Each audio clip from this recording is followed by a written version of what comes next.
There's been a lot of questions about the Carolina Panthers inside linebackers. Today, I'm here to ask the question, has Dan Morgan done enough as the GM of the Carolina Panthers to make you say, yes, he's going to get this right? Or are you concerned with the path that he has been on, not being able to get it right to this point? Let's talk about it. As we open up today's episode, we can all acknowledge who Dan Morgan was as a player. Fantastic college career, swept the awards for a linebacker, came to Carolina, top 15 selection, 11th overall, leads this defense, helps them get to a Super Bowl, most tackles in a single Super Bowl game. So when we think about players that have played the game, that know the position, you couldn't have asked for a better one outside of possibly bringing in a Luke Kuechly to run your organization. But Dan Morgan, once he got done with football and retired, started working his way up through football operations, giving himself an opportunity to navigate the NFL, look at what happens in the front office, and bring his knowledge into the equation. And we, as Carolina Panthers fans, as I mentioned a name like a Luke Kuechly, have had a lineage of very good linebackers. And so naturally, we sit here and wonder what is going on with the Carolina Panthers linebackers. Like, what is happening? And to me, I'm not here to force your decision one way or the other, but there are some things that have happened that are out of Dan Morgan's control. There are also some things that have his fingerprint on it that get me concerned with a guy that's supposed to know this position. Now, maybe as he's getting his feet underneath him, it's still early as a GM. He's going to eventually get this right. But I think it's worth having the discussion because when you have a guy that's done it, and I know he's not the one who's scouting every single player. He's relying on folks around him to help, but he has the final say. He's the one leading the decisions. You start to wonder, like, all right, you're eventually going to have to figure out how to do this. So let's talk about it in depth and look at the timeline. We are going to go through all the transactions tied to the inside linebackers here in Carolina. But before we get in there, again, the question is, has Dan Morgan done enough? So let's think about positives. Number one, inking the deal with Devin Lloyd this past offseason in free agency. I think that alone, very good decision. And paying one of the best linebackers, green dot, that's going to be here, that does look like he is going to continue that lineage, that's a positive. He didn't scout and draft, but he did bring him in. So I look at that as a win for Dan Morgan. You think about, and we'll talk about this potentially as a negative, but he did draft Trevin Wallace, who at the time was young and athletic, had some good speed. There's been some downsides to Trevin Wallace. He is in a competition to even be a starter this season. That's how he's fallen off with an undrafted free agent. So we'll talk through that. But at least on the surface, thinking maybe positive direction of going with youth, it just didn't work out so far. Maybe it will. And then how about things that he can't manage? Bad luck. Josey Jewell retiring. To me, the Josey Jewell retirement, I don't know what information they did or did not know. This, in a way, I'm going to give him a hall pass a little bit. But I even said when this happened that the Carolina Panthers organization had to have some idea that he wasn't doing well. I don't know how you can go through an entire offseason, and if you did, that's on you to not have connection with the player, with the agents, the training staff, the doctors that are involved to understand, is he going to be able to come back from the concussions and injuries that he suffered? Like, is he going to be able to make it back? If not, we need to plan. And you need to have a plan B in place. And I understand you're limited with dollars. There's only so much that you can spend. If he does come back, you don't want to overspend and then have multiple starters potentially and have a guy that should be starting on the bench.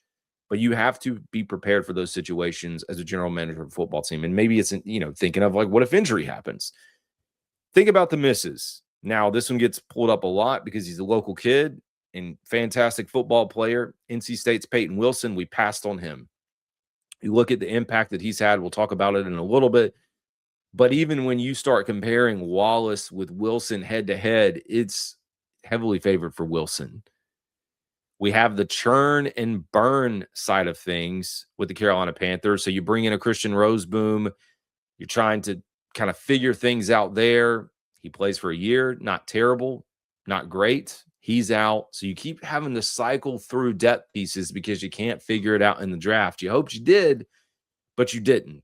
And then how about the failed U-turn, as we'll call it, with Justin Strnad, who was temporarily here and then decided to go back to Denver. I look at that as, things, families, all that comes into play when these decisions are made. But I still look at that as something that's like, okay, would have been nice to have. And I don't know if it would have made that big of a difference, but still.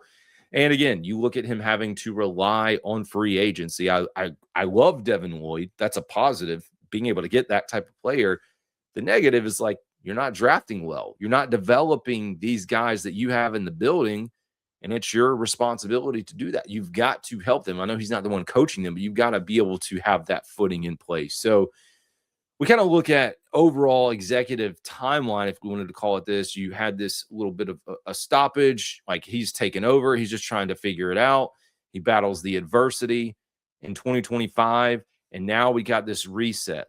Christian Rozeboom leaving, Devin Lloyd, the big free agency splash, and now just trying to figure out who's going to be that next guy. Now, future looking, we know this is still a need. It's always going to be a need, but at least the foundation with Devin Lloyd is you've checked one of those boxes. So taking a look at the timeline since he took over as GM, we have the signing of Josey Jewell all the way back in 2024. That was a 3-year contract. We had planned to have him in 25 last year and this year. So the plan was for him to be here long term, and it was a decent size, 3 years, $22.75 million. That's like, okay, you were trying to do something, and Josey Jewell wasn't terrible. He was a decent football player. Unfortunately, his career ended shortly. You re-signed Tay Davis. That really for special teams, as we analyze every single thing that's happened. I'm not too worried about that. I talked about the Justin Strnad U-turn. So he agrees to terms, at least verbally. It sounded like he was coming here, had some, heartburn going back, decides to go back to Denver. Unfortunate, but it is what it is. We then talk about drafting Trevin Wallace at pick 72. Very developmental football player, a guy that you have to develop. He's going to need a lot, and we've tried to give him a lot. We've tried to give him the opportunities. We will admit that the first year when he was drafted, the expectation was he wouldn't have to be out there that much, but he did. He had to play. He's battled injuries. It's just been kind of a turmoil time for him. And now as we enter into camp, well, camp's almost over, we're trying to figure out if he's even going to be the starter between him and Claude and Cherilus. So not positive news. Signed Jacoby Wyndham, who saw a decent, small amount of playing time with the Panthers last year.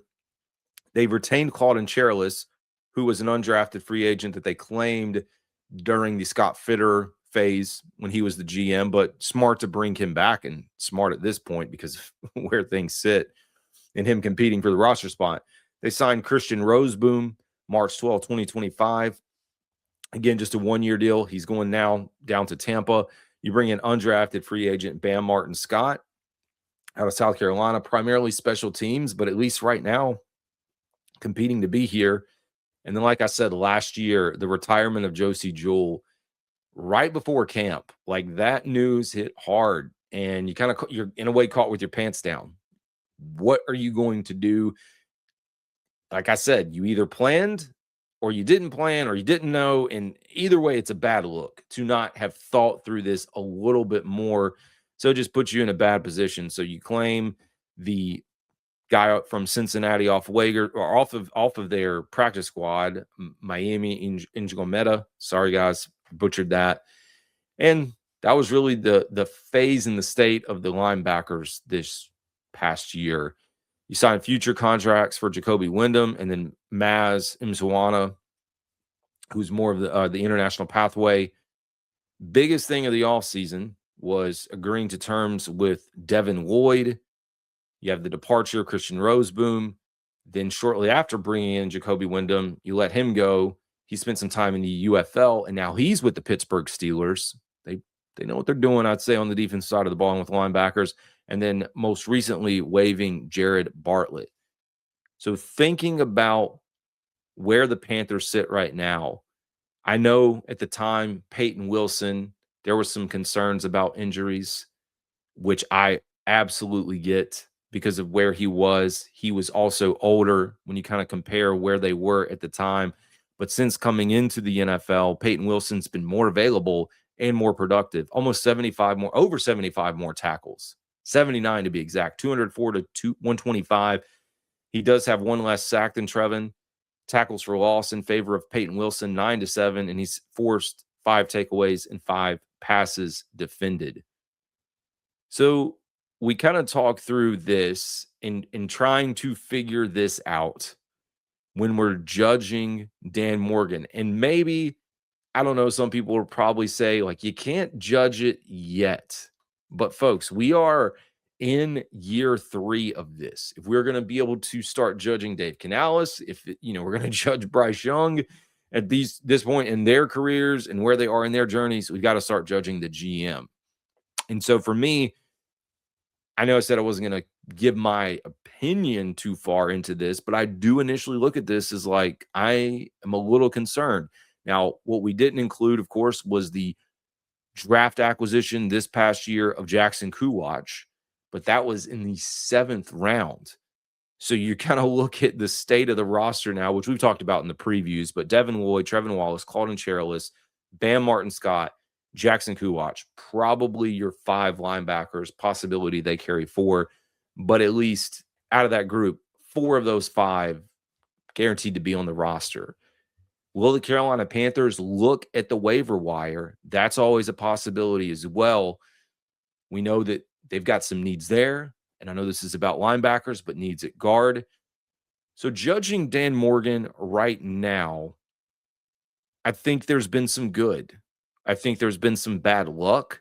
But to me, the black eye in this is Trevin Wallace. And if Trevin Wallace figures it out, I'm not saying he can't. I'm pulling for him. I always pull for every single Panther that plays. But I'm concerned because I don't know that he is going to. You've had a lot of opportunities and you can't stay healthy. Something's got to give. And in this case, maybe the give is that next year the Carolina Panthers are drafting a linebacker earlier. But you can't continue to have this cycle. Like, if you're going to be a really good football team and you're going to have guys like we just saw with the Houston Texans that perform it the way that they did, and I know it's different talking about edge versus inside linebackers, but those type of guys, game changers, you got to start hitting in the draft. And it's these later round picks, not day 1 picks. I should say day 1, day 2, because day 1 is one first round, then 2nd and 3rd round on day 2. It's not those guys. It's the later rounds. Being able to find and to develop the talent and retain it, because one is cheap. You get them here for a few years and they learn the system. You develop alongside of it. So we will see. We will see what the Carolina Panthers are able to do. I'm not going to signal that this is the end of things right now, that we are, totally lost. But I want to see Dan Morgan pick this up. Let's get it back on track. As always, folks, this is Carolina Dad.